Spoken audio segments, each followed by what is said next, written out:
অভিযান করতে গিয়ে প্রশাসন ও গ্রামবাসীদের মধ্যে সংঘর্ষ হয়েছে। গ্রামবাসীরা প্রশাসনের ওপর ইট ও পাথর নিক্ষেপ করে, অন্যদিকে আসাম রাইফেল 40 রাউন্ড শূন্যে গুলি চালায়।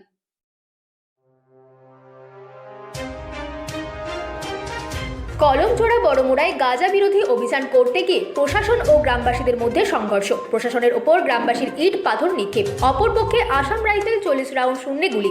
আসাম রাইফেলস কর্মরত গাড়ি চালক সহ 4 জন জওয়ান আহত। গোটা ঘটনায় এলাকা জুড়ে থমথমে পরিস্থিতি নিয়ন্ত্রণে আনতে কলমজোড়া থানার পুলিশ ঊর্ধ্বতন কর্তৃপক্ষের সঙ্গে যোগাযোগ করে ঘটনাস্থলে গিয়ে পরিস্থিতি নিয়ন্ত্রণে আনে। পরবর্তী সময়ে জনরোষের কবলে পড়ে ঘটনাস্থল থেকে পালিয়ে যেতে বাধ্য হয় আসাম রাইফেলস প্রশাসন।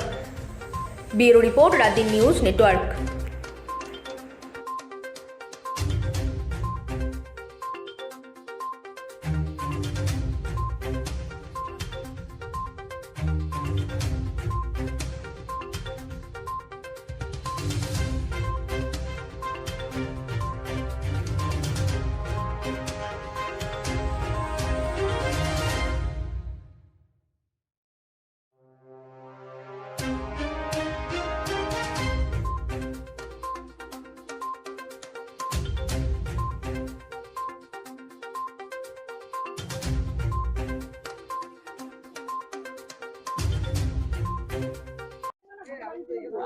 আজকে আপনাদের এই বিক্ষোভটা কেন এবং কার বিরুদ্ধে?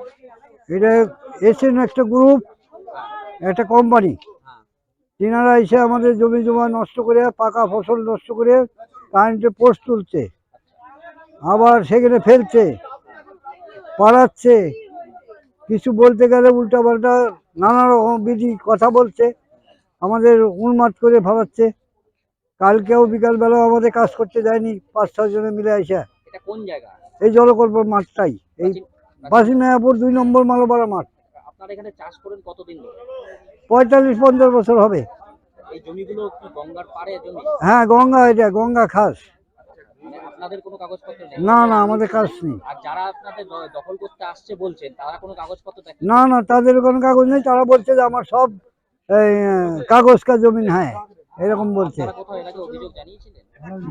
জানানো হয়েছে লিখিতভাবে এই হালে, কিন্তু আগে ইয়ার আগে হয়েছিল 15 বছর আগে, সেই সময় জানানো হয়েছিল, কিন্তু এখনো জানানো হয়েছে লিখিতভাবে। আপনারা কি চাইছেন? আমরা চাইছি আমাদের জমি চাই, আমরা এই নিয়ে আমরা চলি, চাষবাস করে। এই চাষের উপরই আপনাদের? হ্যাঁ, আমাদের কতজন পরিবার আছে আপনাদের এই চাষের জমি? 1-150 হবে। সবার জমি দখল করে নিচ্ছে? হ্যাঁ, গোটা আঙ্গুলটা দেখাচ্ছে যে তামান দুনিয়া আছে, যে নাকি একটা হিন্দি মানুষ আছে, সেটা বুঝি না আমি ভালো, বলে বিলকুল হামারা হ্যাঁ। আপনার নাম? আমার নাম সূর্যকান্ত দেবনাথ।